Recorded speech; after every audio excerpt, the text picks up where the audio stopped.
¿verdad? Pero ya ahora con más.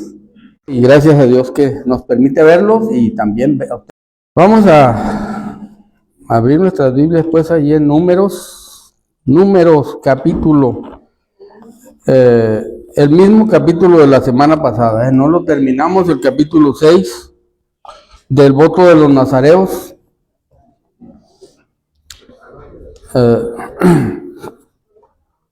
Vamos a darle otra repasadita. También le damos la bienvenida, también ya estoy viendo que está aquí el novio de Liz Oli. Ya hace mucho que no lo veíamos, bienvenido. No, bueno, yo digo novio, no sé, no me ha platicado ella, yo le agregué eso.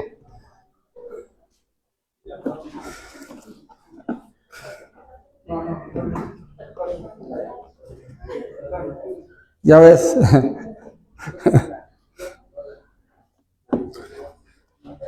Yo digo. Bueno, vamos a leer la última parte del capítulo 6, que es la bendición sacerdotal. Vamos a ver algo como un pequeño repaso de lo que es este capítulo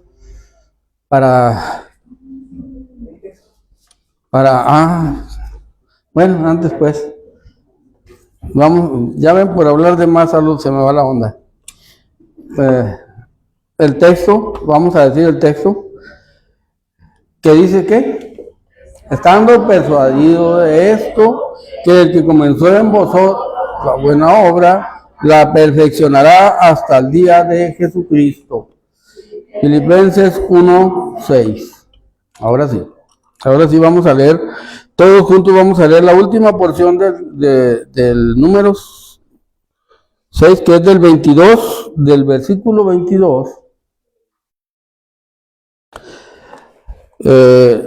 A ver, del versículo 22 hasta el final. Ok. Todos juntos vamos a leerlo, dice así la palabra de Dios.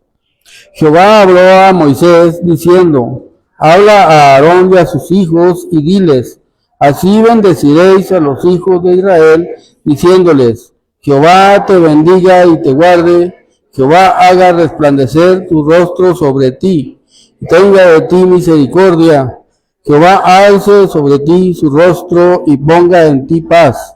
Y pondrá mi nombre sobre los hijos de Israel, y yo los bendeciré. Amén. Vamos a orar. Padre nuestro que estás en los cielos, santificado sea tu nombre, Señor. Te alabamos y bendecimos tu nombre, Señor, y te damos la honra y la gloria, Señor, porque sabemos que eres el único que la merece, Señor, y te damos gracias por llevarnos a este entendimiento, Señor, porque sabemos que en medio de toda la iglesia que se llama cristiana, hay muchas personas que no logran entender que eres el único digno de la honra y la gloria y andan pues honrando otras cosas, otras deidades imaginarias, Señor, y pues eso es un motivo de gratitud porque nos has llevado a este conocimiento. Sabemos que es inmerecido, pero sabemos que tu gracia y tu misericordia nos ha alcanzado y ese es tu propósito, que ninguno se pierda, sino que todos procedan al arrepentimiento. Ayúdanos para que a la luz de este conocimiento que nos has dado, Señor, podamos vivir vidas que sean de tu agrado. Señor, y en esta hora que vamos a estar escudriñando tu palabra, yo te pido que tú hables a la vida de cada uno de nosotros, Señor. Tú conoces la mente y el corazón de cada uno de los que estamos aquí, las situaciones que cada uno tiene que enfrentar cada día en los diferentes lugares donde nos movemos cada quien, pues que nos dé sabiduría, que nos guíes, como dice tu palabra, a toda verdad y a toda justicia, y que seamos moldeables, Señor, que seamos suaves en tus manos para vivir vidas de testimonio, haciendo tu voluntad y escuchando tu voz en todo momento. Pues que tu palabra surta el efecto para lo que fue enviada, Señor, que tú nos enseñes en este día, que nos alimentes de conocimiento, pero también de ánimo para seguir adelante en tu camino, Señor, y para entender los tiempos que nos toca vivir de tal manera que podamos hacer separación entre como dice también tu palabra entre lo que es santo y lo que es profano. Ayúdanos, Señor, guíanos, perdona nuestras faltas, bendice también a toda tu iglesia, en todo lugar, Señor, que sabemos que son tiempos donde hay mucha persecución, aunque nosotros a veces no nos apercibimos de eso. Sabemos que hay persecución y también que si fuéramos más dedicados, más entregados para vivir vidas de testimonio, pues experimentaríamos más los desprecios del mundo. Ayúdanos para que lo entendamos de esa manera y aprovechemos el tiempo en donde nos toca vivir, donde nos toca trabajar, donde nos toca a los que estudian y donde quiera que cada uno de nosotros se mueve. Pues ayúdanos, Señor, porque a veces vivimos vidas muy pacíficas porque somos muy... las enseñanzas del enemigo y las confrontaciones que nos quiere hacer, sino que a veces huimos de los temas para no pelear, pero pues ayúdanos a pelear la batalla del alma, que esa es donde quiera que nos movemos, y perdona todas nuestras faltas. Enséñanos pues, Señor, con tu palabra, en el nombre de Cristo Jesús nuestro Salvador. Amén. Bueno, la semana pasada vimos este tema del voto nazareo, y vimos cómo es de estricto, y vimos que este voto nazareo es especialmente para las personas que quieren santificarse, para las personas que quieren vivir vidas separados de todo, separados del mundo, de todas las cosas del mundo. Veíamos la semana pasada cómo en el voto del nazareo, pues era estricto y súper estricto, donde era prohibido comer del fruto de la vid. Veíamos aquí que se debía de abstener todo nazareo, todo el que quería presentar voto nazareo, de apartarse por un tiempo. En la semana pasada veíamos que hay tres nazareos que son vitalicios, ¿verdad? Que son, el primero es Sansón, el segundo es Samuel y el tercero es Juan el Bautista. Y veíamos que estos tres tenían muchas cosas que los identificaban a cada uno, especialmente que los tres eran hijos de madres estériles, los tres. Y los tres fueron milagros concedidos a las personas que los tuvieron. Entonces, también les comentaba la semana pasada, aunque no lo leímos, pero voy a ver si lo leemos ahorita,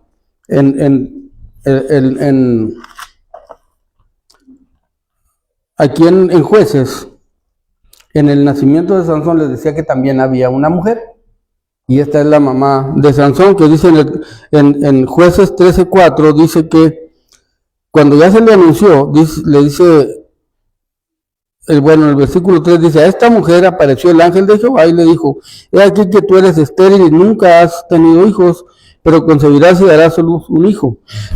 Ahora pues, no bebas vino. Ella también fue nazarea. Ni sidra, ni comas cosa inmunda. Entonces, ya veíamos la semana pasada que el nazareato de por vida es en estas tres personas, pero el pueblo de Israel llevaba a cabo mucho estos votos de nazareo. Y dicen el comentario de la escuela hebrea, dicen que lo mínimo era 30 días, un voto de 30 días. Alguien que se quería apartar totalmente para mostrar santidad, testimonio y lealtad a Jehová, pues 30 días de nazareato, de que no iba a probar de la vid, que no iba a cortar su cabello. Y al cumplirse los 30 días, pues ya ofrecía los votos que veíamos aquí la semana pasada. Entonces dicen ellos, y como hay algo de pruebas, que era un voto que sí se practicaba muy continuamente en Israel. Pero como es nada más un pequeño repaso que quiero darles, quiero nada más mencionar acerca de recordar acerca de lo que veíamos, lo que implicaba, y dice aquí en el versículo 3, no se abstendrá de vino y de sidra, no beberá vinagre de vino, ni vinagre de sidra, ni beberá ningún licor de uva, ni tampoco comerá uvas frescas ni secas. Todo el tiempo de su nazareato, de todo lo que se hace de la vid, desde los granillos hasta los ollejos, no comerá. Todo el tiempo de su nazareato no pasará navaja sobre su cabeza. Esos eran los votos. Entonces, y veíamos que hoy en día, cuando la Biblia nos habla, cuando Dios nos habla en su palabra acerca de seguir la paz y la santidad, ¿verdad? Que la busquemos, que la sigamos, sin la cual nadie verá al Señor, pues nos habla en estos términos. En estos mismos términos, Dios no pedía más de ellos. Es más, deberíamos sentirnos más obligados que los que vivían bajo la ley, hoy que vivimos bajo la gracia, más obligados a buscar ese tipo de santidad que Dios pide.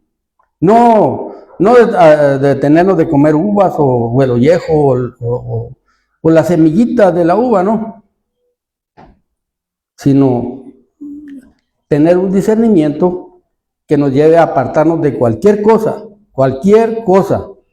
que no glorifique a Dios. Quiero hacer una pregunta porque esto es muy comentado. Uno de los votos es no tomar uvas, no comer uvas. Se ha dicho mucho que por qué que el vino ese no emborracha. No, ese no es el punto. Mire, nosotros podemos argumentar eso, creemos que el vino que se tomaba era un vino no tan fermentado. Prácticamente podríamos decir que es jugo de uva. Pero no ese es el punto. De hecho, el vino no está prohibido. Ningún vino está prohibido para ningún cristiano hoy en día. Pero sí está prohibido, y sí dice la Biblia, que los borrachos no eran el reino de los cielos. O sea, nosotros tenemos que tener un discernimiento completo de lo que la Biblia nos dice. Si alguien, como veíamos la semana pasada, si alguien en este tiempo, por ejemplo, en lo personal les decía yo, un tiempo que sufrí mucho, muy fuerte la tos y no hallaba ni remedios, ni medicinas que me aliviaran. Me hacía unos menjurjes que por ahí Amanda me dio una receta muy buena, y de 12 hierbas, no sé cuántas, y alcohol. Y bebé se me calmaba. Eso no es lo malo, tomar vino, lo malo es emborracharse o enviciarse. Entonces, muy fermentado, sí es borracha, porque si no tome vinagre. Todo el vino emborracha, pero aquí de lo que se está tratando, en este punto de la búsqueda de la santidad que Dios pide, cada cristiano deberíamos de meditar en eso y apartarnos de todo lo que nos puede arrastrar. Como decía el apóstol Pablo, si alguien va a tropezar porque yo como carne, dejo de comer carne. La carne no emborracha. Pero si eso hace tropezar a alguien, decía, no como carne. O sea, ahí es el punto donde nosotros debemos de analizar todo es completo.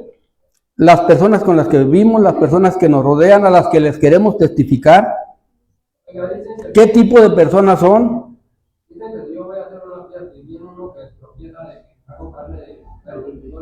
Pues no haga carne de puerco, exactamente. O no invite a la persona que no le gusta la carne de puerco, una de dos. Entonces, no, el mensaje que transmite aquí es analizar el mundo en que nos toca vivir, la sociedad, la época, y con un discernimiento del propósito de alabar y glorificar a Dios en todo lo que hacemos, porque eso es lo que dice la Biblia, que agrademos a Dios en todo. Incluso dice, si pues coméis o bebéis o hacéis otra cosa, hacerlo todo para la honra y la gloria de Dios, todo lo que hagamos. Entonces, esa es la búsqueda de la santidad, acordándonos que estamos hablando temas aquí, que vamos viendo temas de un pueblo redimido de la esclavitud, como nosotros fuimos redimidos de la esclavitud del pecado,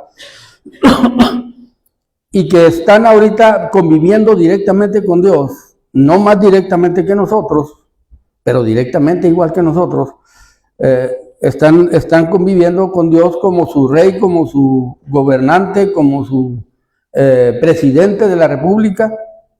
Es un pueblo teocrático que se guía por toda la ley de Jehová.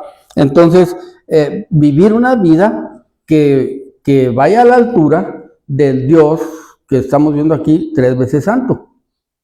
La santidad, y desde que empezamos estos capítulos de Números, empezamos a ver que nos va hablando de la santidad de Jehová, de que no se contamine el campamento, que no se contamine el tabernáculo de reunión, que no se contamine nada en toda la área, y si hay una persona inmunda, hay que sacarlo del campamento.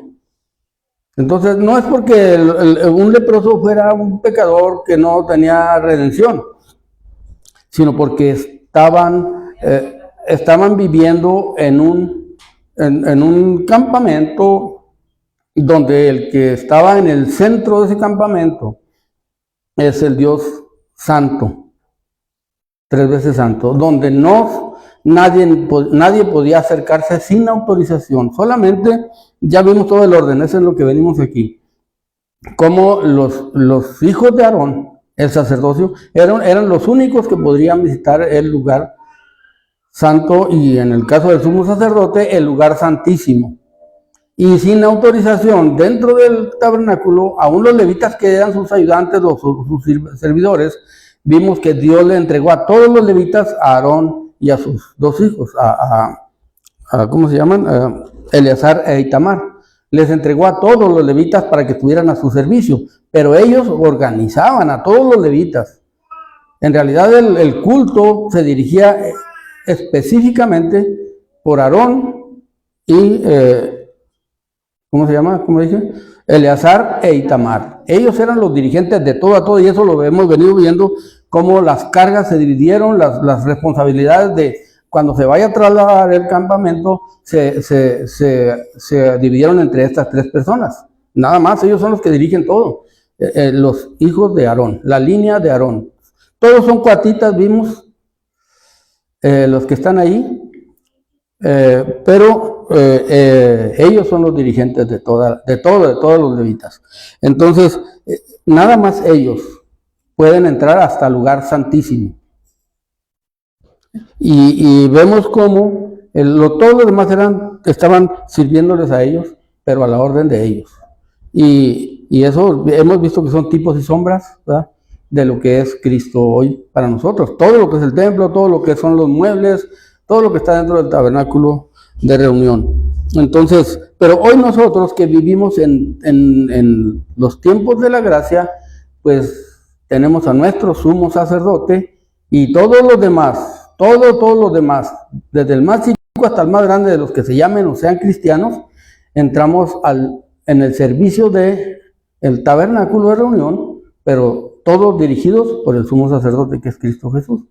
Entonces, ahora, esa santidad que pedía de ellos, nos la pide a nosotros, pero aparte nos ayuda a llevar las cargas. Él nos ayuda con cada una de las situaciones que vivimos. Entonces, lo que nos pide Dios, lo que nos pide a nosotros hoy en día es exactamente eso, que seamos santos como Él es santo.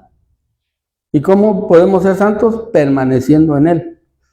Donde, como les decía ahorita, todo lo que hagamos, todo, absolutamente todo, y eso es un extremo decirlo y hacerlo mucho más difícil. Pero todo lo que hacemos cada día debería de estar enfocado a glorificar el nombre de Dios. ¿Qué quiere decir? Que de este mundo nosotros los creyentes lo hacemos y nos desviamos y no nada más comemos los ollejos y como dice aquí, no solamente comemos los granillos y los ollejos, a veces andamos emborrachados, borrachos con las cosas de esta vida, de este mundo, siguiendo las cosas de esta vida, de este mundo. Si no fuera por su gracia y su misericordia, no tendríamos respuesta. Y nosotros vemos cómo a veces decimos, es que la ley era muy extrema. No, el Dios de la ley es el mismo Dios de nosotros. Nosotros vemos la ley del Nazareo. Era estricta, súper estricta. Pero entre los 3 nazareos vitalicios que vimos a uno, que es Sansón, que falló en todo. Y no nada más en poquitas cosas, falló en todo. Él se la pasaba en festines, tomando vino y todo lo que sigue en una fiesta.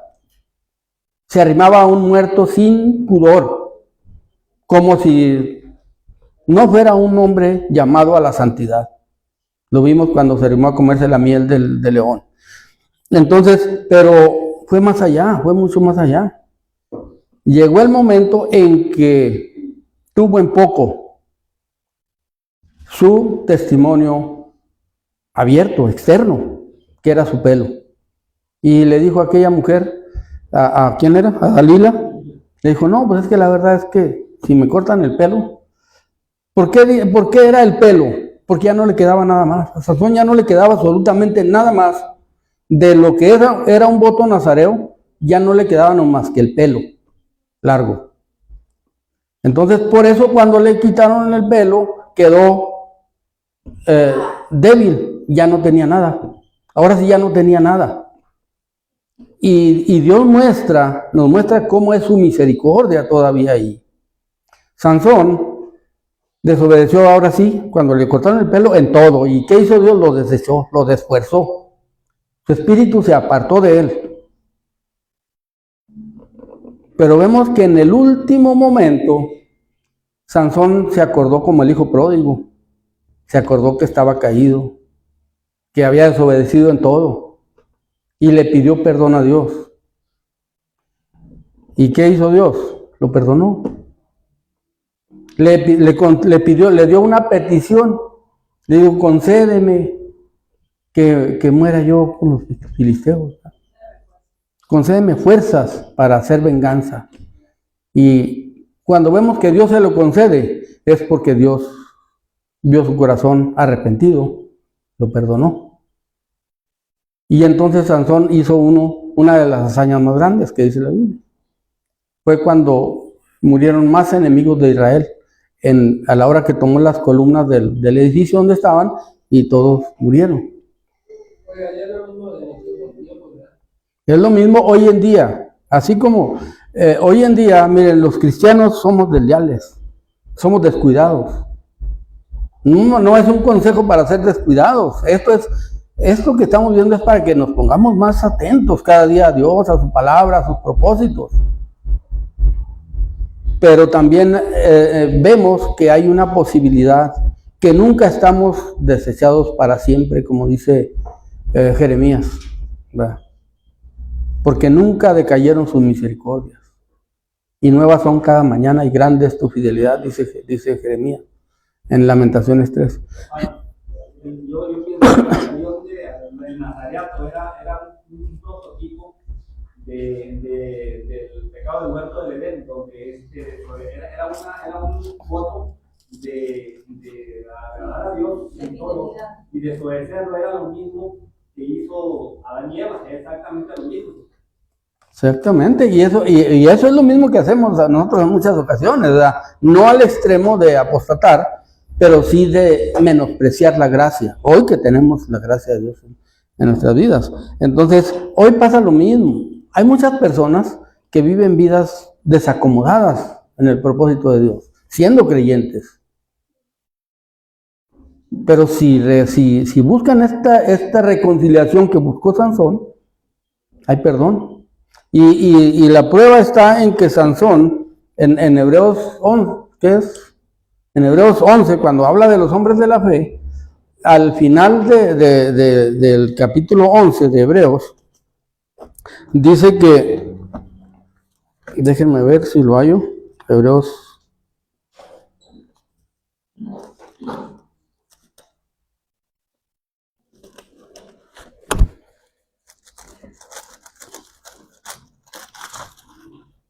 Esta Biblia se va muy lejos porque tiene las hojitas súper delgaditas. Pero vamos a ver aquí en Hebreos 11 cómo habla de Sansón. O sea, cuando habla de Sansón en este sentido, habla de que una persona que murió en la fe. Porque hay personas que dicen, no, es que Y incluso yo llegué a pensarlo porque por las explicaciones que escuchaba acerca de eso, no que Sansón se perdió. Pero aquí dice en Hebreos 2:11, en el que es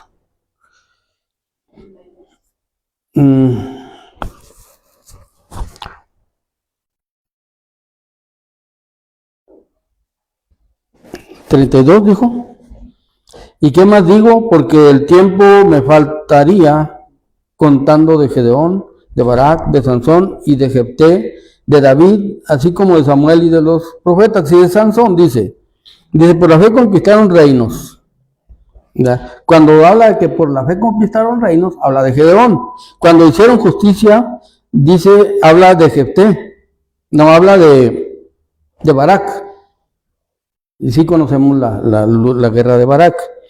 Y luego cuando habla de que alcanzaron promesas, habla de Sansón. O ¿cómo es? Hicieron justicia, sería de Sansón, que él hizo justicia, ¿verdad? Dios le permitió hacer justicia. Entonces, está hablando de un héroe de la fe, que a pesar de que vivió una vida como vivió, al final clamó a Jehová, clamó a Dios y obtuvo la respuesta y alcanzó salvación. Menospreciando ahí su vida. Allí menospreció su vida, él le puso, dijo, no, que muera yo con los filisteos. O sea, ayúdame a hacer el propósito que tenía de hacer venganza contra los filisteos por sus ojos, decía él, y yo pongo mi vida. Y vemos que es alguien que se puso en el camino, como se puso Abraham, como se puso Moisés, como se puso el apóstol Pablo incluso, dispuesto a dar su vida, ¿verdad? Y dio su vida con el propósito de dejar testimonio. Entonces, y ahí nos muestra no tanto, pues sí nos deja ver la fe de Sansón, pero más que todo nos deja ver la misericordia de Dios.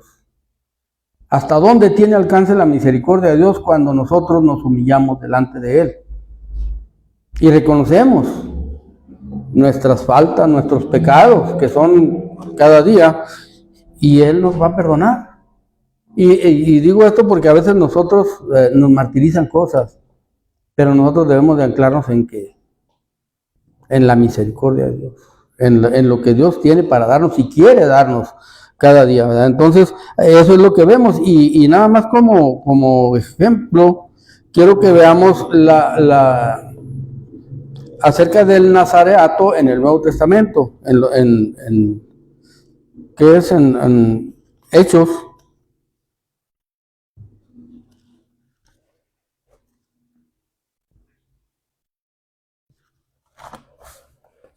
Donde el apóstol Pablo, creo que es en Hechos 21,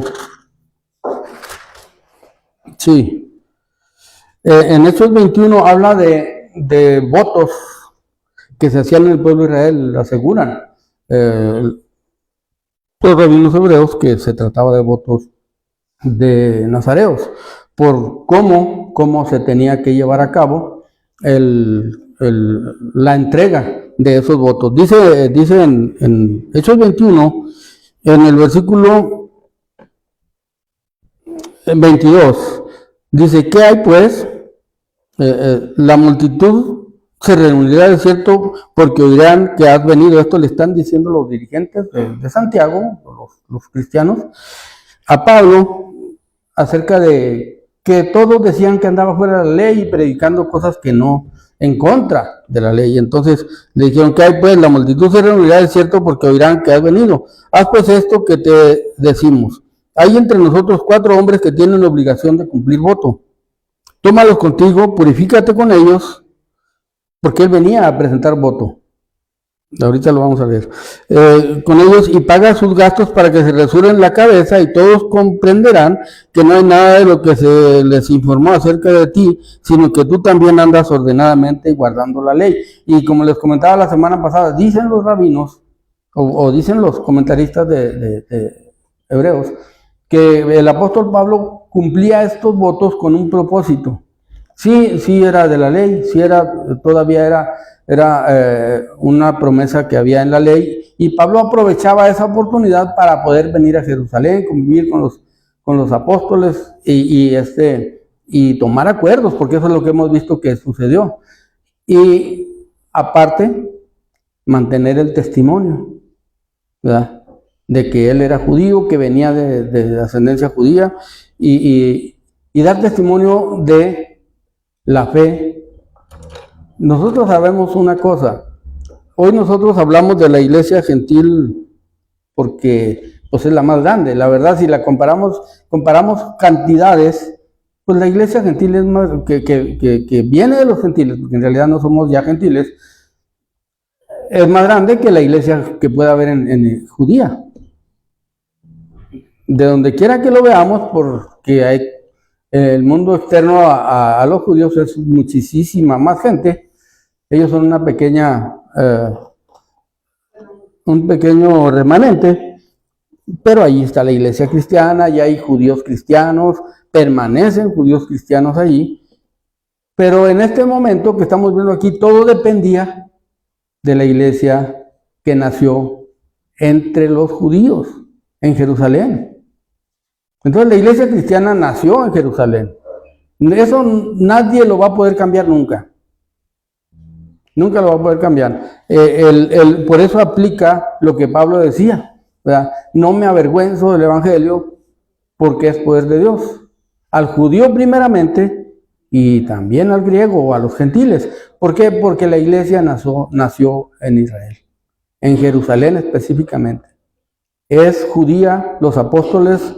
Los que predicaron la primera predicación a la iglesia eran Pedro y los demás apóstoles. Los que creyeron eran judíos que habían estado regados en todas partes en la diáspora, pero en el momento ese que iban a celebrar la Pascua y cuando Cristo resucitó, allí estaba lleno, saturada la ciudad. Entonces había judíos de todas las naciones, de los que estaban regados en todas partes, pero en realidad el día que nació la iglesia, nació una iglesia judía, israelita, de todo tipo de israelitas. Entonces nosotros hoy podemos ver que en ese tiempo había mucha influencia y el apóstol Pablo tenía ese orden, ya lo sabemos.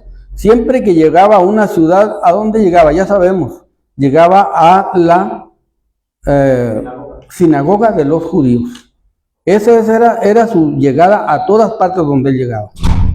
Llegaba a la sinagoga de los judíos porque él tenía ese orden, al judío primeramente y después al griego. ¿Por qué? Porque esa era prácticamente su plataforma de impulso para predicar el evangelio a los gentiles. Los gentiles veían el conflicto que se hacía en la iglesia y decían, tiene razón Pablo, pero los judíos no le creen y los gentiles le creían. Y entonces él de esa manera empezó a llevar a cabo su ministerio. Todo su ministerio se manejó así. Todo el tiempo de su ministerio él así fue, hasta que cubrió toda la parte en la que anduvo y pues ya él había cumplido su propósito de entrar primeramente por los judíos. Y tuvieron primero oportunidad los judíos de escuchar el evangelio. Y muchos escucharon, pero otros lo echaron fuera. Y los que no quisieron se hicieron fuertes en su fe antigua y echaron para afuera a los cristianos. Entonces ya Pablo ya no batallaba. Ahora sí, en vez de tener que reunirse los sábados, ahora cualquier día de la semana y a toda hora. Porque con los judíos era estricto, tenía que estar el sábado en la sinagoga, ese era el día de reunión, y ese día se reunía. Pero cuando ya había el conflicto, salía y se iba. Entonces, este era, dicen ellos, el plan del apóstol Pablo, que no se pierda la relación del propósito de andar evangelizando primeramente a los judíos y luego de allí, usándolo como plataforma, llevar a cabo su ministerio. Eso era de parte de Dios. Entonces el apóstol Pablo en el capítulo 18, dice, mas Pablo, habiéndose detenido aún muchos días allí, después se despidió de los hermanos y navegó a Siria, y con él Priscila de Aquila, habiéndose rapado la cabeza, él se crea porque tenía hecho voto. Entonces, dice porque la ley era que el nazareo vaya a la iglesia, vaya al templo, allí se rape, como estos 4 que entraron con él. Entonces dicen ellos que el consejo de los hermanos era para que no llegues ya rapado, ¿verdad? Y no se aceptó tu voto, sino que vas con otros que van a pagar su voto, se van a rapar, a rasurar la cabeza, y se tiene que entregar el pelo como muestra de que se cumple voto. Y ahora sí, pagó el voto de estos 4 personajes con el fin de dar testimonio. Pero como vemos, este era el plan de Pablo. Pero Dios tenía otros planes. Siempre Dios tiene el plan más perfecto. Y resulta que no salió las cosas como quería el apóstol Pablo. Se suscitó un conflicto grande, y eso ya más adelante, donde por ahí lo descubrieron que era Pablo y que se le echaron todos los enemigos encima. Dice entonces Pablo tomó consigo aquellos hombres al día siguiente, habiéndose purificado con ellos, entró en el templo para anunciar el cumplimiento de los días de la purificación, cuanto había de presentarse la ofrenda de cada uno de ellos. Pero cuando estaban para cumplirse los 7 días, unos judíos de Asia, al verle en el templo, la multitud, y le echaron mano. Estaba vigente en Israel y se llevaba a cabo, era la menor plazo era 30 días. Si alguien quería hacer voto de santificarse, de apartarse de las cosas del mundo. Pero hoy que nosotros vivimos una vida después de las tipos y sombras, que estamos en Cristo Jesús, tiempos de la gracia, Dios pide todos los días, a toda hora, en todo momento, que nos apartemos, que no tomemos el vino. Representa la alegría que este mundo da.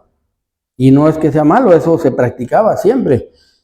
Los tipos de fiesta en que una persona puede sanamente celebrar, alegrarse, pero que no llegue al punto donde esas celebraciones tomen más importancia que el darle la honra y la gloria a Dios, donde decimos, no, es que es fiesta, yo hago lo que quiera. No, la fiesta de un cristiano debe ser fiesta cristiana donde quiera que esté.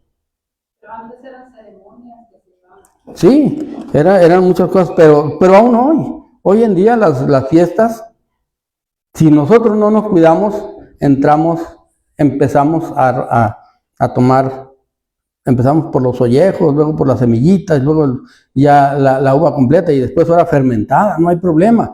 Las fiestas van llevando tonos que ahorita en la iglesia se practican fiestas cristianas, entre comillas, totalmente del mundo, donde hay de todo, porque no tiene nada que ver. Es una fiesta, estoy alegre, y toman vino, y bailan, y brincan, y todo tipo de música se toca y se baila y todo. ¿Por qué? Porque se le entra a los ollejos, se le entra a lo que la Biblia dice que no le debe entrar el creyente, ¿verdad?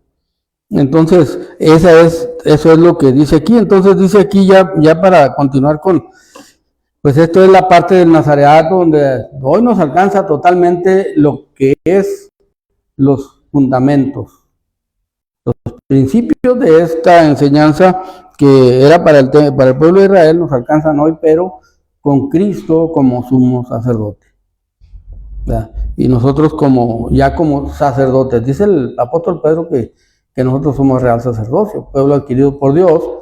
Hoy somos pueblo adquirido por Dios, para que anunciemos las virtudes de aquel que nos llamó de las tinieblas a su luz admirable. ¿Cómo vamos a anunciarlas? A veces decimos, es que necesito aprenderme toda la Biblia. No, solamente necesitamos vivir conforme a la luz del conocimiento que cada uno tenemos. Y eso, vivir donde quiera que vamos. De esa forma vivir, de esa forma testificar, y de esa forma decirle al mundo que alguien nos ha redimido. Siempre va a salir, como hemos dicho otras veces, nosotros debemos de provocar con nuestro comportamiento preguntas de las personas. Oye, ¿por qué tú te portas así? Oye, ¿por qué tú eres así? ¿Por qué no tomas? ¿Por qué no te emborrachas? ¿Por qué no andas con mujeres? ¿Por qué no andas con hombres? A las mujeres. Entonces, ¿por qué tú eres así? Ah, mira, es que yo conocí a Cristo como mi Salvador. Se suscitan preguntas obligadas de personas entre las amistades o las personas con las que nos relacionamos. Si nosotros mantenemos el testimonio, simplemente no participar de las obras infructuosas de las tinieblas. Entonces, eso es el nazareato, y eso es lo que pide Dios.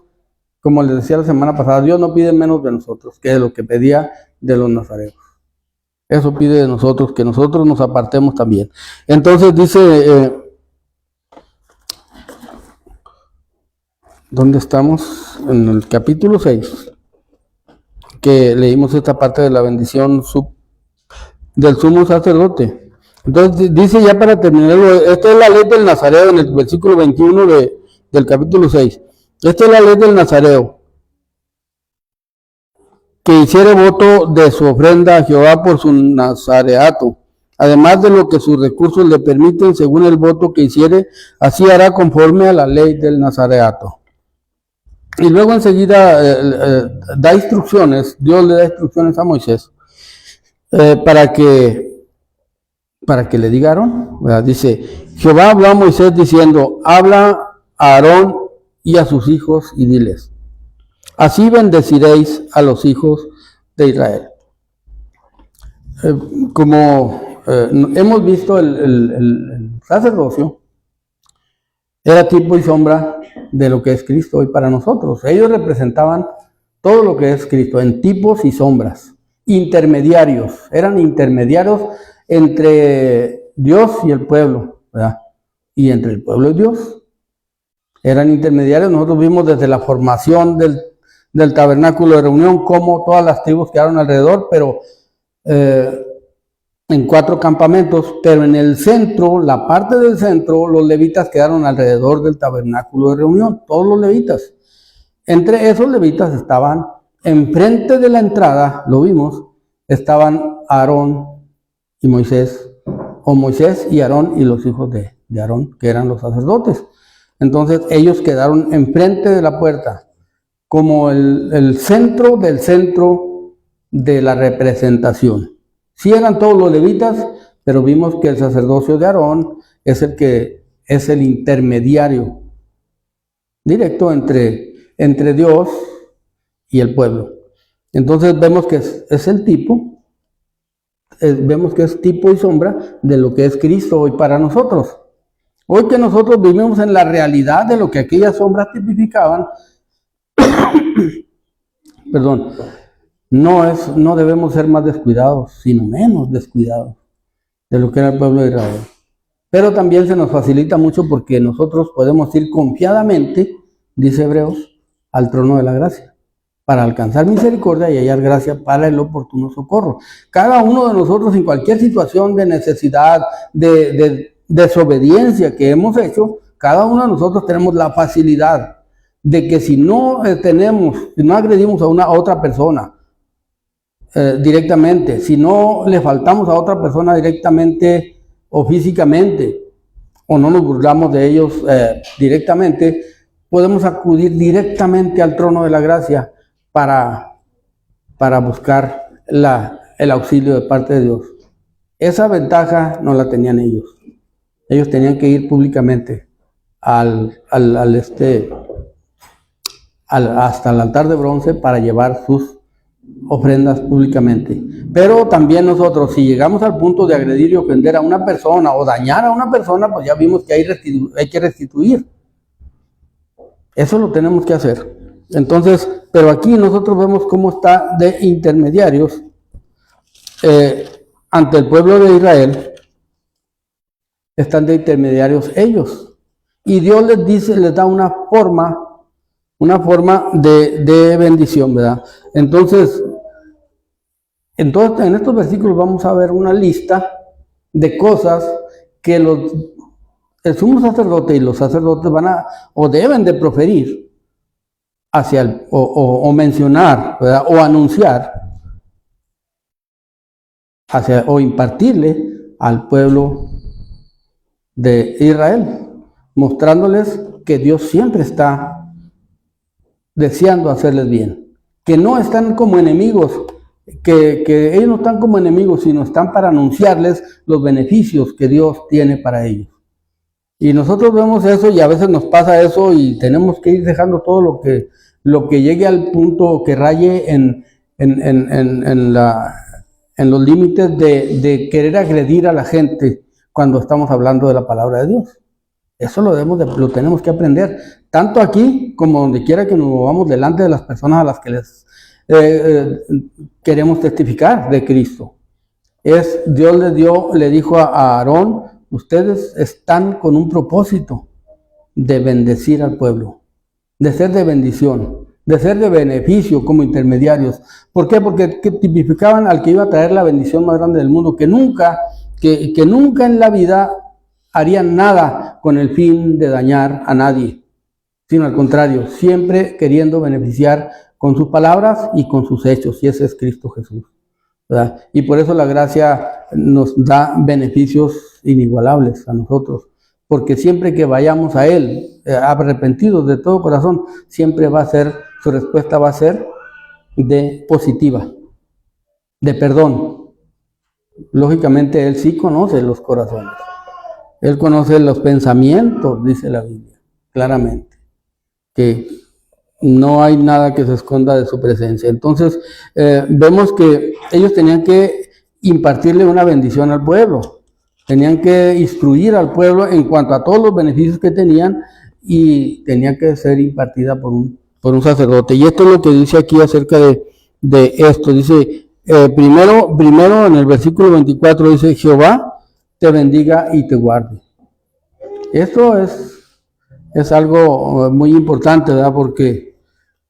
Porque era estricta la ley, era muy, muy estricta la ley, ¿verdad? Pero aún así los sacerdotes estaban ahí para un propósito, para pronunciar bendición hacia todo el pueblo. Entonces, esto se convierte como en un decreto, como en una bendición segura. Delante, en Dios siempre es seguro todo, ¿verdad? Hemos visto cómo a través de todo el tiempo en el monte del Sinaí, ¿verdad? Eso es lo que hacía el pueblo. Todo, desde que se anunció que Aarón va a ser el sacerdote, que sus hijos, ellos son los intermediarios, ¿verdad? Entre Dios y entre Israel. Y cuando el sacerdote pronuncia esta bendición de parte de Dios, la declaración del sacerdote, porque el sacerdote no hacía nada ignorando, dirigido por Dios hacía todas las cosas. Lo vimos como en el juicio anterior de los celos, el sacerdote era nada más el que hacía el recuento de las cosas, pero el que daba el juicio, el que daba el veredicto si el celoso era culpable o era inocente, o si la mujer era culpable o era inocente, el que daba el veredicto era Dios. Era un juicio que Dios lo determinaba, y lo determinaba de una forma que no quedara duda. Esas aguas amargas que le daban a la mujer para que tomara, eran las mismas para cualquier mujer que fuera acusada por celos amargos, por celos infundados, como vemos que era en la mayoría de las veces, para que no le hicieran daño. Pero si era culpable, se manifestaba en que el daño se mostraba en su cuerpo. Entonces, ¿pero quién hace eso? El que todo lo sabe. Eso solamente Dios determinaba. El sacerdote nada más era un instrumento allí para hacer ese ritual. Entonces, vemos cómo esta instrucción sigue adelante. Vemos cómo Dios les dijo a los discípulos, ¿verdad? ¿Quién era? ¿Qué representaba la ley? ¿Qué representaba la profecía en el Antiguo Testamento? Y cuando andaba Jesús con los discípulos, los llevó a un lugar aparte, se llevó a 3, a 4, no me acuerdo. Bueno, para más seguridad vamos a leerlo allí en Mateo 17. En Mateo capítulo 17.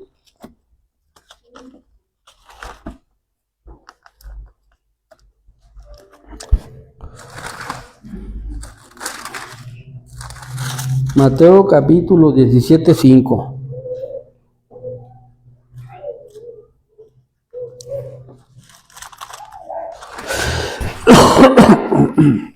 Sí, será el 5. No, desde el 1. 6 días después Jesús tomó a Pedro, a Jacobo, a Juan y a Juan su hermano, y los llevó aparte en un monte alto, y se transfiguró delante de ellos, y resplandeció su rostro como el sol, y sus vestidos se hicieron blancos como la luz. y aquí aparecieron Moisés y Elías hablando con él. Pero entonces Pedro dijo a Jesús: Señor, bueno es para nosotros que estemos aquí. Si quieres, hagamos aquí 3 enramadas, una para ti, otra para Moisés y otra para Elías.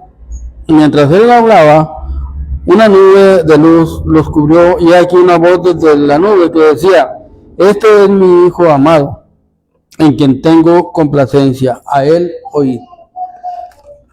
Y vemos que cuando el sacerdote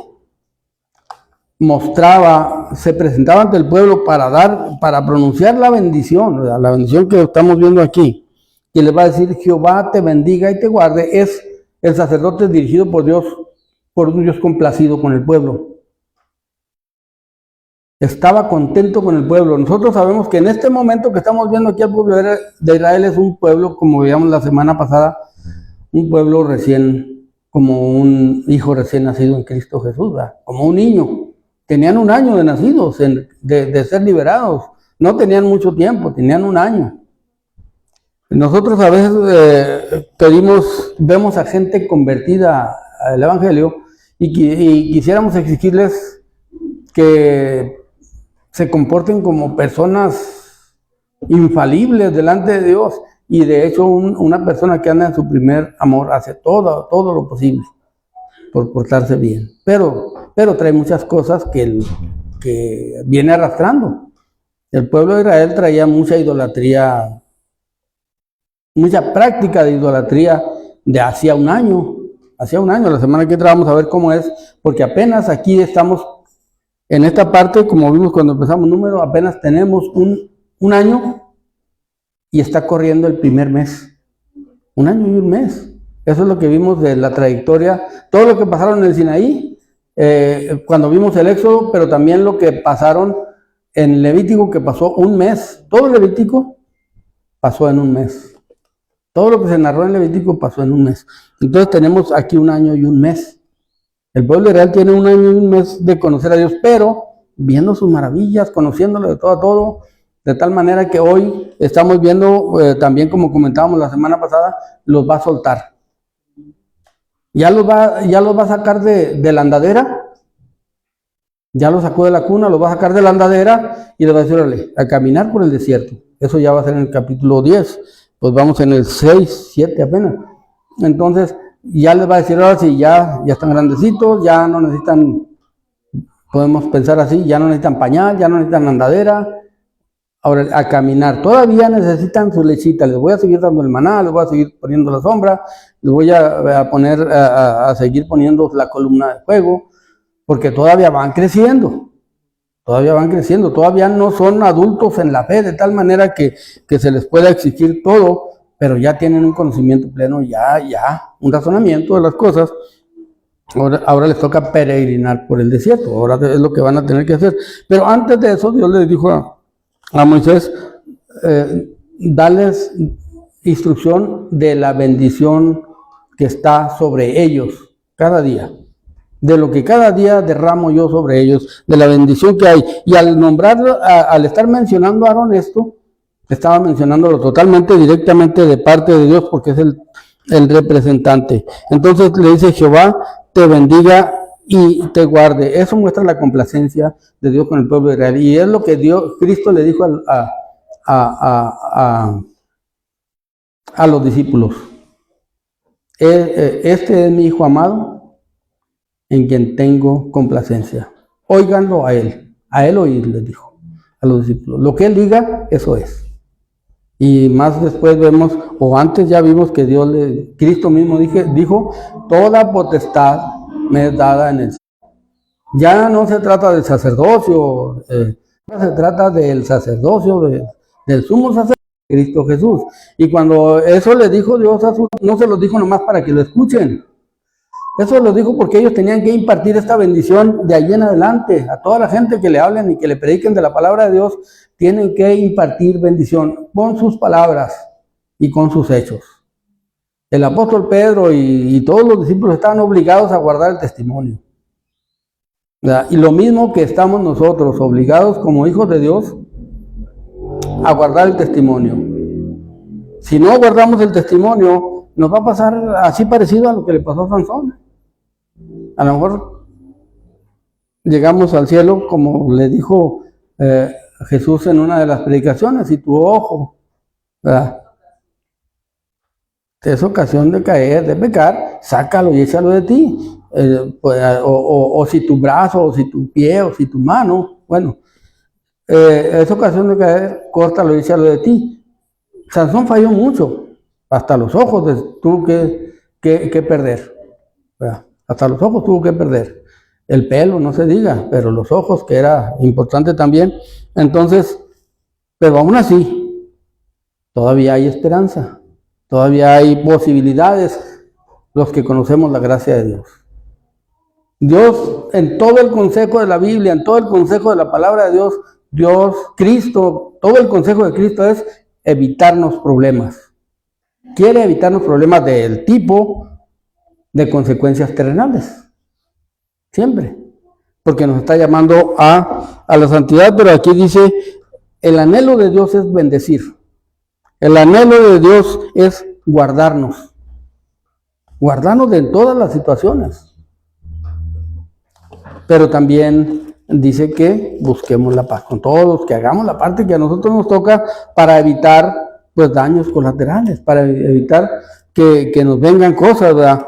Entonces, dice por ahí en, ¿qué es? Isaías 54, dice que ninguna arma forjada prosperará. Es parte de la misma bendición que estamos viendo, ¿verdad?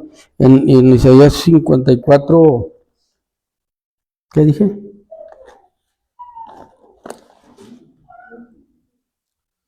54:17.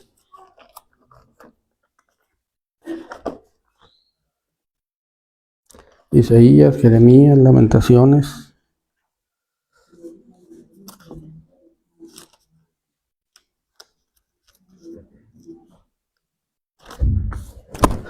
Isaías 54 dice, ¿qué es? 17 dije, ¿no?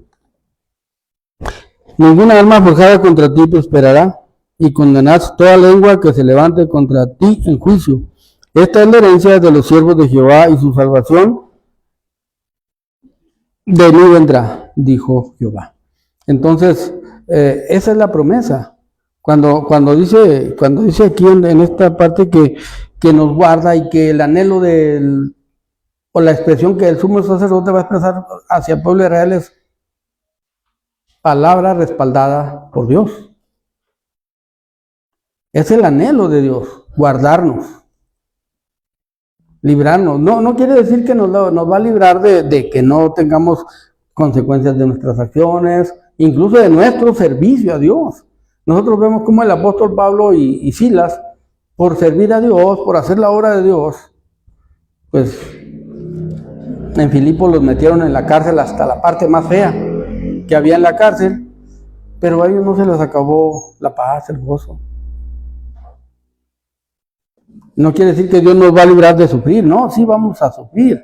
El Cristo lo dijo con más claridad, en el mundo tendréis aflicción, pero no dejen de confiar. No dejen de confiar, aunque tengan aflicción. No dejen de confiar. Entonces, el deseo de Dios para nosotros esto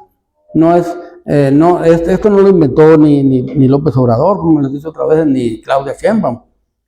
El bienestar para el cristiano lo inventó Dios. Es el deseo de Dios, el bienestar del creyente. Que nosotros podamos disfrutar de tener un Dios como es nuestro Dios, porque no hay otro. Todo lo demás que podamos ver de dioses en otras personas, en otras doctrinas, son dioses imaginarios. Pura imaginación errónea de personas, invenciones de mentes que no se dejaron guiar por Dios ni por su palabra, sino por emociones. Y allí están, adorando, sirviendo, siguiendo a mentirosos. Y nosotros sabemos y eso sí tenemos que tener cuidado, porque con la forma del diablo para engañar más fácil a las personas, y eso es triste, pero es la verdad, es la doctrina, es la iglesia equivocada. donde se mete a las personas y es un pozo. Nadie, son pocos los que salen de una doctrina cristiana, entre comillas, terror. No sale la gente. Sí, pero es que ahí no tiene nada que ver los estudios seculares. Ahí no tiene que... También los doctores y cosas van a andar así, guau. Hay de todo ahí hay de todo. Ahí exactamente hay de todo. Entonces, pero el Dios para nosotros, el deseo de Dios para nosotros es bendecirnos, guardarnos, ¿verdad? Y luego en todo nos quiere guiar. Dice en el versículo 25, haga resplandecer su rostro sobre ti. ¿Cuál es el anhelo? ¿A poco se la iba a inventar el sumo sacerdote? No. Dios estaba dirigiendo esas palabras para que el pueblo de Israel viera qué tiene en Dios. Para que nosotros también sepamos qué es lo que tenemos en Él. Porque nosotros andamos muchas veces sobre exactamente lo que veíamos ahorita, las migajas. Andamos sobre la cascarita, el ollejo de los placeres de este mundo. Y decimos, es que no es tan malo. No, es igual de malo. Dios dice que es igual de malo, porque el que empieza a agarrarle gusto al ollejo, a la cascarita de la uva, empieza, no, pues si la cascarita sabe bien, pues la uva sabe mejor. Ah, no, pero si sabe bien la uva, pues mejor la hago jugo. Ah, no, pero si sabe bien el jugo, mejor lo hago vino, que se fermente. Entonces, parece que no hay nada que ver, ¿no? Está todo ligado. Por eso Dios quiere que nos apartemos, que seamos radicales en las cosas de esta vida y de este mundo, ¿verdad? Y nos dice claramente que el que ame al mundo está en situación de dificultad, ¿verdad? No améis el mundo ni las cosas de este mundo, ¿verdad? Entonces, nosotros tenemos que ir aprendiendo a hacer eso. ¿Por qué? Porque tenemos un Dios muy bondadoso, muy amoroso, y que entre más nos acerquemos a Él, más paz, más felicidad nos va a dar, más placer, nos va a dar vivir vidas, pero el mundo ahorita, incluso en mucha parte de la iglesia cristiana no se está predicando eso es anticuado. Para la iglesia de hoy, la que hoy se llama iglesia cristiana, predicar santidad es anticuado. Predicar que la gente se aparte del mal, del pecado, es anticuado. No, estamos buscando a ver qué orillita le agarramos al mundo, eso están haciendo muchas enseñanzas doctrinales hoy en día, pero porque nos está tocando vivir en tiempos de una doctrina cristiana muy contaminada, muy contaminada, totalmente tergiversada. Pero como es lo que más suena ahorita en la radio, en la televisión, en el celular, todas las emociones doctrinales, pues ahí va toda la gente. Y las convicciones, nadie busca crecer en convicción. Crecer en convicción es obedecer la palabra de Dios, apartarse del mundo, apartarse de los placeres terrenales. Sin embargo, estamos hechos a los placeres terrenales ya por las mismas doctrinas que hoy se llaman cristianas. Entonces, por eso Cristo dijo que cuando Cristo venga, hallarás en la tierra. Cuando el Hijo del Hombre venga, hallarás en la tierra. Entonces a veces decimos, no, es que si va a hallar, ya hay muchos, tenemos pruebas de que hay mucha iglesia, mucha gente, megachurches en todo el mundo. No, son mucho ruido nada más. Pero lo que Cristo dijo son palabras que se cumplen así como Cristo las dijo. Aunque nos veamos extremistas al decirlo, eso es lo que Cristo dijo. Le dijeron, son muchos los que se salvan, Señor. No, dijo, son pocos. Son pocos, dijo. Busquen la puerta estrecha. Busquen el camino angosto. ¿Sí? Pues así es. Entonces, nosotros necesitamos ir entendiendo esto de tal manera que nos vayamos afinando cada uno, porque esto otra vez volvemos a lo mismo, es totalmente personal. Entonces, nosotros vemos que este es el asunto, que Dios quiere guardarnos en paz. Dijo Isaías 26, tú guardarás en completa paz a aquel que su pensamiento en ti persevera, porque en ti ha confiado. Entonces, vemos que Dios eso es lo que quiere hacer, eso es ampliarse, en lo que es esta bendición que Dios le está impartiendo al pueblo de Israel en este momento, ¿verdad? Entonces dice que hará resplandecer su rostro sobre ti, y la palabra, la Biblia nos habla que es en Salmo 119, 105. Lámpara es a mis pies tu palabra y lumbrera a tu palabra y lumbrera a mi camino, ¿verdad? Entonces, aquí tenemos nosotros la palabra de Dios. Lámpara es a nuestros pies su palabra y lumbrera a nuestro camino. Es algo muy importante porque pues Dios nos dejó su palabra escrita y en ella misma dice que, es viva y eficaz. Es viva y eficaz. No falla. No falla, la palabra de Dios no falla. Pero ¿sabe qué? Sí falla. Sí falla que nosotros estamos muy abrumados por esta vida, por este mundo. Y leer un salmo simplemente y volverlo a leer, ya lo leí. Ahora cuando a veces se lee toda la Biblia, toda la palabra de Dios completa, no, pues ya la leí completa, ya qué más le hallo, ya. Mucha gente se conforma con leer la Biblia una vez en la vida. Y no nos ponemos a meditar en que lámpara es a mis pies tu palabra y lumbrera a mi camino. ¿Verdad? Entonces vemos que ahí está la luz de Cristo, porque Cristo dijo que Él es la luz del mundo. Él es. Nos va a llevar a un conocimiento de lo que es Cristo y a nuevas experiencias. Y nos va a llevar al deseo de estar en comunión íntima con la luz que es Cristo Jesús. De tal manera que nosotros lleguemos a disfrutar de esta bendición ya como les decía ahorita, ya sin buscar quién nos ayude, quién nos lleve. Ya tenemos, acerquémonos pues confiadamente al trono de la gracia. Y siempre que nos acerquemos confiadamente al trono de la gracia, vamos a hallar, ¿cómo? Oportunidad para el oportuno socorro, ¿verdad? Entonces vamos a hallar respuesta. Vamos a hallar respuesta de parte de Dios. Y eso es lo que Dios está queriendo que cada uno de nosotros hagamos. Dios lo que quiere es que cada uno de nosotros disfrutemos de su presencia, de las bendiciones que tiene preparadas para nosotros. Y el buscar a Dios, así, de todo corazón, su guianza, la luz que nos ofrece para guiarnos todos los días, a veces pensamos, no, es que interfiere con mi negocio, interfiere con mi trabajo, interfiere con mis relaciones sociales. Yo mejor, yo he escuchado personas decir, yo mejor no leo la Biblia porque me compromete mucho. No le han encontrado el sabor.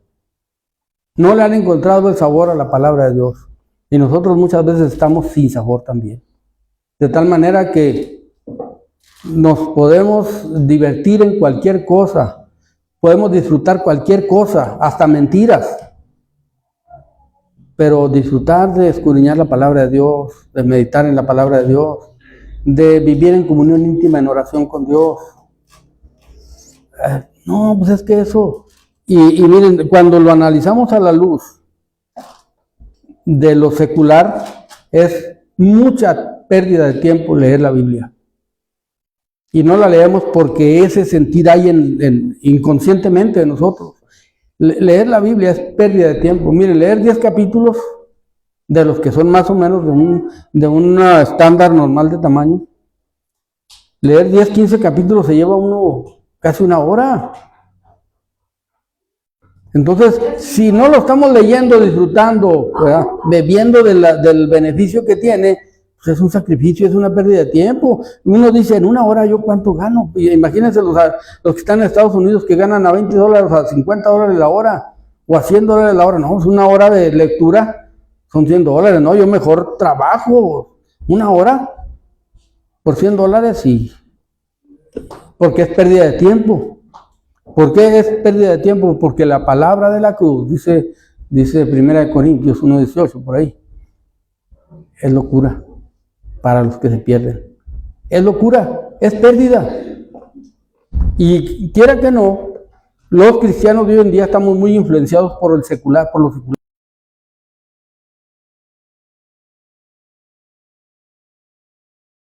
Que Dios nos quiere dar. Por su palabra, por su presencia, por la meditación, por la oración.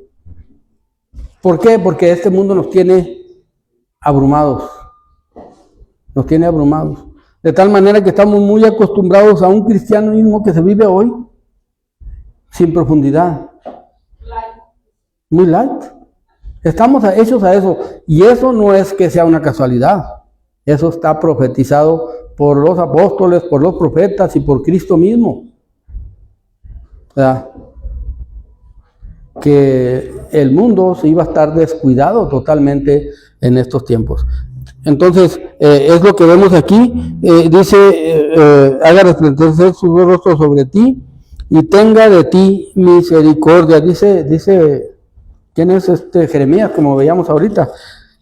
Nosotros vemos el sacerdote, cómo Dios, el anhelo de Dios es tener de nosotros misericordia. Ese es su anhelo. Extendernos su misericordia. Y dice aquí en Lamentaciones 3:22. 3:21 dice, esto recapacitaré en mi corazón, por lo tanto esperaré. Por la misericordia de Jehová no hemos sido consumidos, porque nunca decayeron sus misericordias. Nuevas son cada mañana, grande es tu fidelidad. Y Jeremías dice en su lamentación, dice, mi porción es Jehová. Dijo mi alma, esto debería ser nuestro pensamiento. Este debería ser nuestra convicción. Mi porción es Jehová, dijo mi alma, por tanto en él esperaré. Y cuando vienen las situaciones donde el mundo nos invita a hacer una cosa y otra, deberíamos de meditar en esto, mi porción es Jehová, por tanto en él esperaré. Dice en el versículo 32, antes si aflige también se compadece según la multitud de sus misericordias. Dios siempre está presente para mostrarnos, para ampliarnos su gracia y su misericordia. Dice, y Jehová alce sobre ti su rostro y ponga en ti paz. Entonces, vemos cómo Dios nos pide a nosotros también participar de las cosas espirituales cada día para evitar la tentación de participar en las cosas de esta vida. ¿Por qué? Porque el acercarnos a Dios nos va a llevar a un gozo, a una paz, que Cristo dijo, mi paz os dejo y mi paz os doy, y no como el mundo la da. Pero saben que esas palabras a veces no nos tienen tan convencidos. Cuando no nos centramos en quién es Dios y qué beneficios tenemos en Él, el mundo nos roba esa paz bien fácil, con cosas seculares.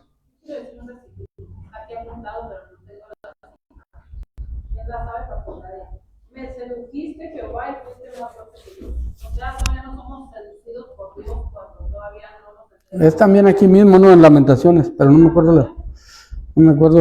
acuerdo si es aquí, pero sí. Sí, porque precisamente nosotros tenemos que entender esto y ponernos, no, pareciera como que este cuadrito, estos ¿qué son? 1, 2, 3, 4, 5, 6 versículos. Bueno, entre ellos la bendición es del 24 en adelante. Que están ahí como que se encajaron. No, eso tiene un propósito.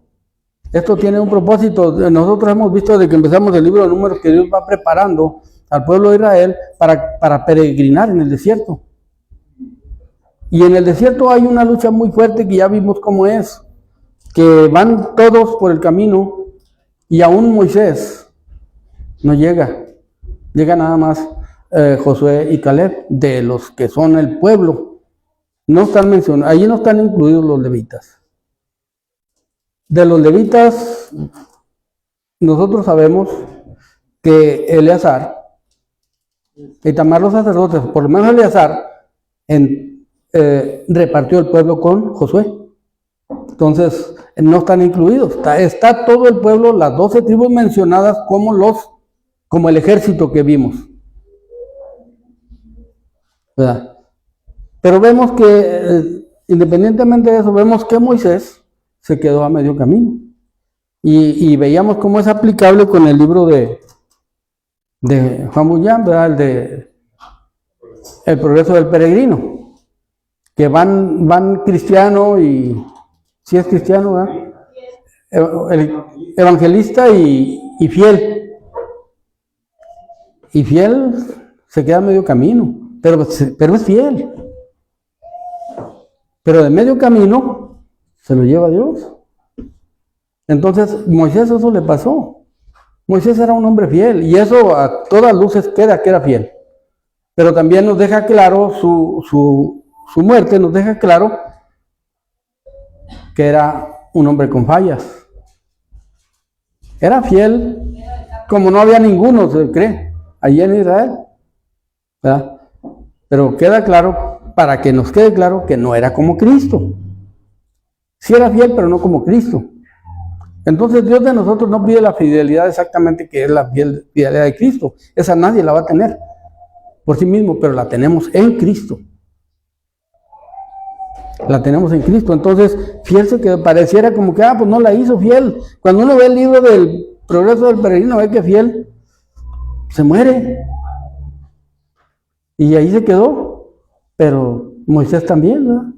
Pero después, ¿qué vemos? ¿Dónde vemos a Moisés? Precisamente ahorita lo acabamos de ver en la transfiguración, donde está presente y es motivo de alegría y de gozo, y aparte de evidencia de la gracia de Dios.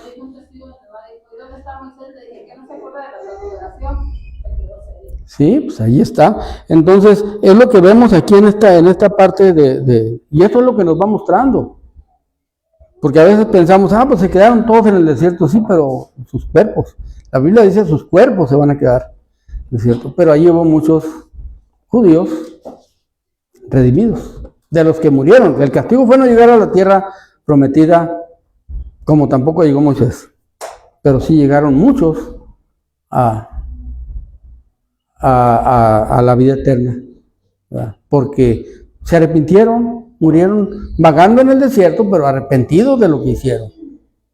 Entonces, ¿por qué? Porque Dios seguía con ellos, Dios seguía acompañándolos, doctrinándolos y guiándolos, todavía.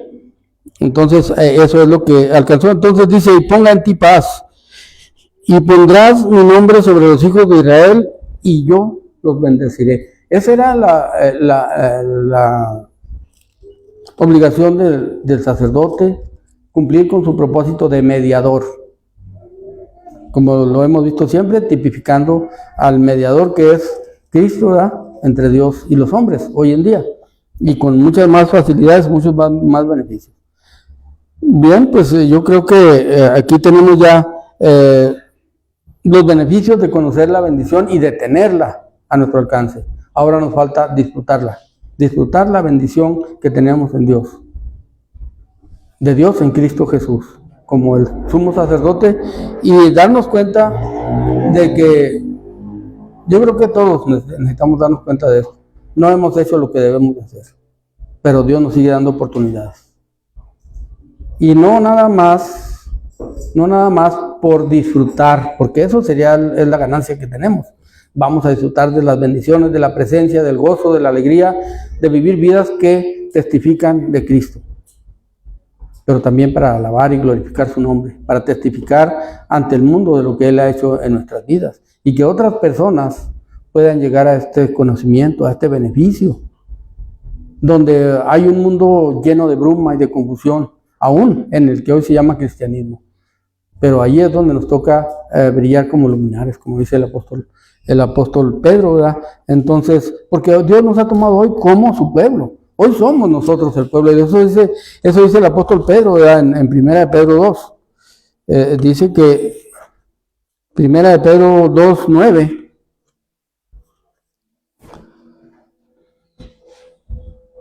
Primera de Pedro 2, 9. Dice, ¿sabe el Señor librar de tentación a los piadosos y reservar a los injustos para ser castigados en el día del juicio? Y mayormente aquellos que siguiendo la carne andan en concupiscencia y inmundicia, despreciando el señorío. Y no es segunda de Pedro, sino primera. Sí, primera de Pedro. Es que dije 2, Pedro. Primera de Pedro 2:9. Mas vosotros sois linaje escogido, real sacerdocio, nación santa, pueblo adquirido por Dios para que anunciéis las virtudes de aquel que os llamó de las tinieblas a su luz admirable. Vosotros que en otro tiempo no erais pueblo, pero que ahora sois pueblo de Dios, que en otro tiempo no habéis alcanzado misericordia, pero que ahora habéis alcanzado misericordia. Amados, yo ruego como a extranjeros y peregrinos que os abstengáis de los deseos carnales que batallan contra el alma. Esta porción de Pedro alcanza todo lo que estamos viendo de los beneficios de la gracia, la misericordia de Dios, pero también el abstenerse como en el voto de los nazareos. Apartarse, dice en el versículo 11, como extranjeros y peregrinos que os abstengáis de los deseos carnales que batallan contra el alma. Y esta es una guerra que nosotros tenemos que entender que es cualquier guerra que se mencione es para pelear. Las guerras no son para los soldados, no es para ir a ver cómo tiran las bombas, cómo disparan los misiles contra ellos, no, es para saber defenderse y saber enfrentar al enemigo. Y para eso nosotros tenemos la palabra de Dios que dice Efesios, ¿verdad?, que nos vistamos de toda la armadura de Dios para poder evitar los dardos de fuego del enemigo. Entonces, pero para eso hay que ponernos la armadura. ¿Cuál es la armadura? La palabra misma, la palabra de Dios y todo lo que conlleva. Entonces vemos que esto es a lo que nos invita y esto es lo que nos da la bendición. El texto que vamos a aprender es precisamente uno que habla así como este de 2 Pedro 11, pero es en Efesios 5:11, y no participéis en las obras infructuosas de las tinieblas, sino más bien reprenderlas. Ese es el asunto, que no participemos de las obras infructuosas de las tinieblas, sino que aprendamos a apartarnos, a reprenderlas, para vivir así vidas que sean gratas delante de Dios. Dios les bendiga. Le dejamos el lugar a la hermana Rosy.